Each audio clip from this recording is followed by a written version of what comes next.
Assalamualaikum warahmatullahi wabarakatuh. Salam sejahtera untuk kita semua.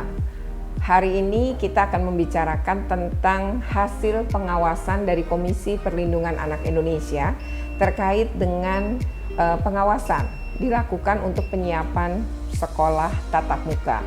Ketika guru-guru sudah mulai divaksin, sekitar 5,5 juta guru dengan dosen mulai divaksin, maka pemerintah merencanakan pada tahun ajaran baru, yaitu Juli 2021 akan dilakukan pembukaan sekolah secara serentak di seluruh Indonesia. Nah, apakah ini sudah aman? Nah, karena kita belum tahu apakah aman atau tidak, karena tidak tergantung kepada vaksin. Vaksin ini hanya diberikan kepada guru, sementara vaksin anak-anak belum ditemukan. Vaksin itu masih dalam masa uji coba. Nah, oleh karena itu herd immunity tidak mungkin terbentuk ketika jumlah yang divaksin dengan jumlah yang belum divaksin itu masih lebih banyak. Karena biasa kalau muridnya 1000, gurunya bisa cuma 70. Kalau gurunya divaksin 70, sementara muridnya 1000 tidak divaksin, maka sulit sekali terbentuknya kekebalan kelompok. Ya, oleh karena itu KPAI sangat konsen terhadap ini. Kami merencanakan pengawasan penyiapan buka sekolah di sejumlah daerah. Nah, salah satunya yang sudah kami datangi pada Februari 2021 adalah SMK Negeri 9 Kota Bandung dan juga SMP Negeri 5 Kota Cimahi. Nah, bagaimana hasil pengawasannya? Nah, yang pertama, dari sisi infrastruktur. Kalau berbicara infrastruktur, adaptasi kebiasaan baru di sekolah, ternyata SMK Negeri 5 ini sudah sangat siap. Mulai dari pintu gerbang, mereka sudah punya disinfektan, punya berderet tempat cuci tangan atau mungkin dikenal dengan wastafel ya kalau di kota-kota. Kemudian punya bilik disinfektan, ketika masuk ruang-ruang juga wastafel di mana-mana, disinfektan hand sanitizer itu juga dipasang di mana-mana. Dan yang terpenting pada saat itu sedang uji coba. Jadi pada saat KPAI datang memang sedang uji coba sekolah tatap muka secara terbatas. Jadi pertama, dari sisi infrastruktur semuanya siap, termasuk tanda-tanda silang, tanda-tanda penunjuk jalan agar tidak terjadi istilahnya tuh, kalau orang naik dari sisi kiri maka turun di sisi kanan sehingga bisa jaga jarak dan tidak terjadi tabrakan. Ya, jadi yang kedua adalah bagaimana mereka sudah memasang tanda-tanda petunjuk-petunjuk di semua lingkungan sekolah sehingga betul-betul pintu keluar di mana, pintu masuk di mana, itu betul-betul menjadi jelas. Memang itu diperlukan.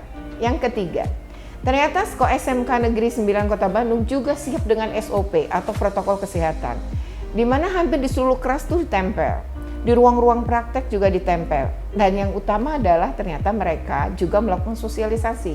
Sosialisasi itu nggak cuma ke guru, tapi juga ke anak-anak, juga ke orang tua murid ya. Jadi melalui Zoom meeting. Nah, ini yang tiada henti-hentinya mereka kemudian melakukan. Jadi protokol kesehatannya ini siap.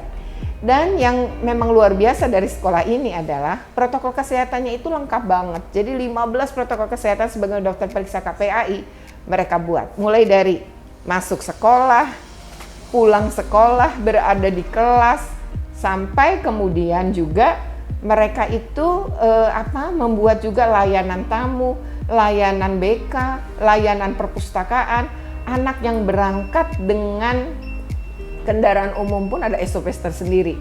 Dan uniknya sekolah ini juga dilengkapi dengan ruang isolasi sementara. Mereka pun bikin MOU dengan Dinas Kesehatan.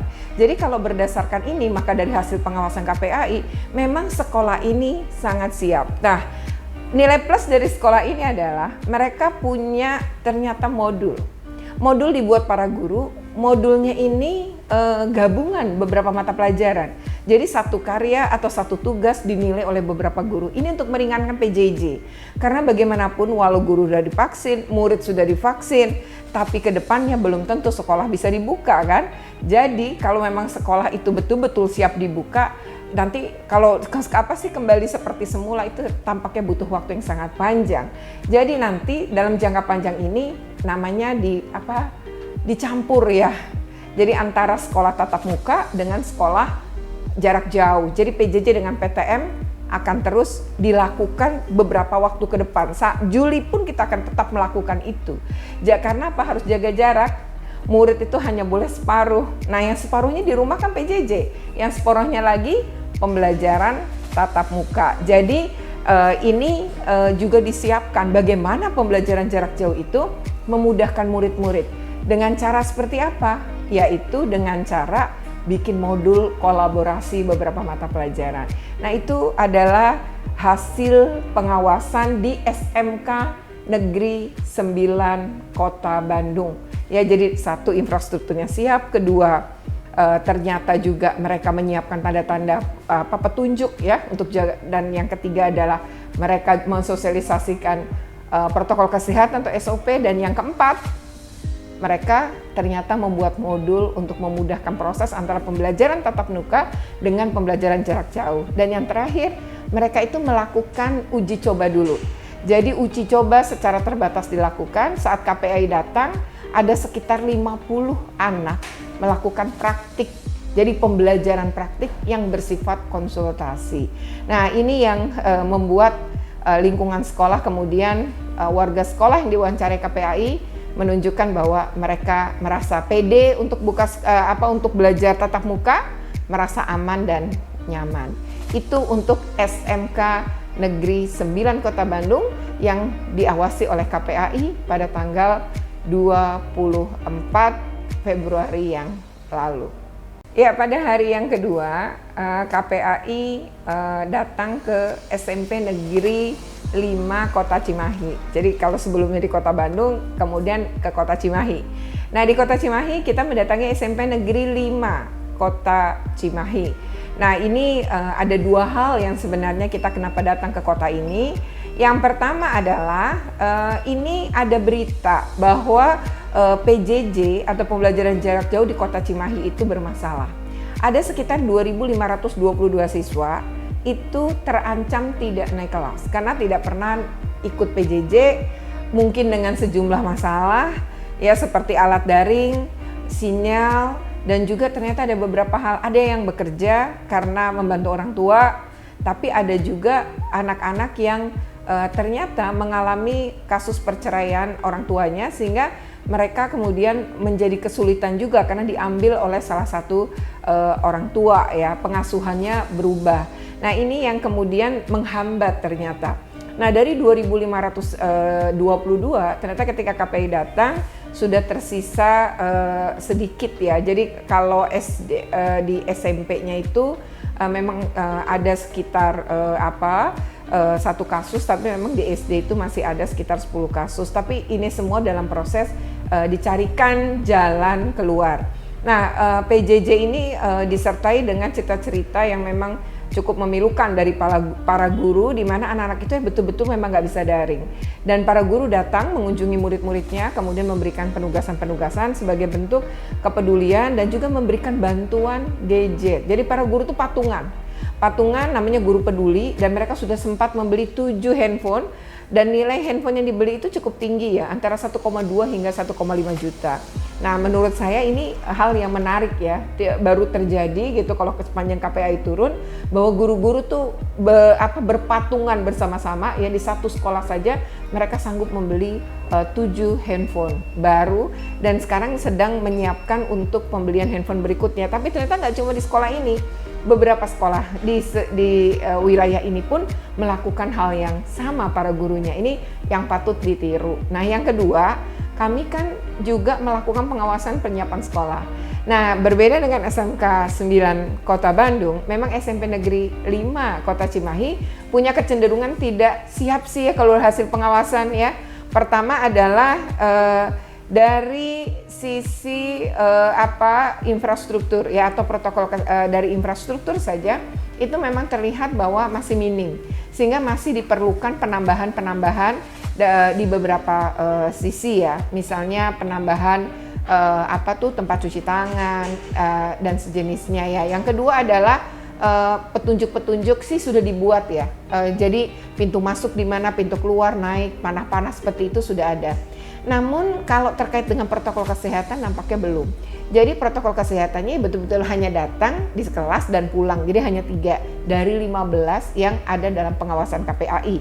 Indikator yang kami miliki itu hanya dimiliki 3. Lalu sekolah ini juga belum mensosialisasikan memang.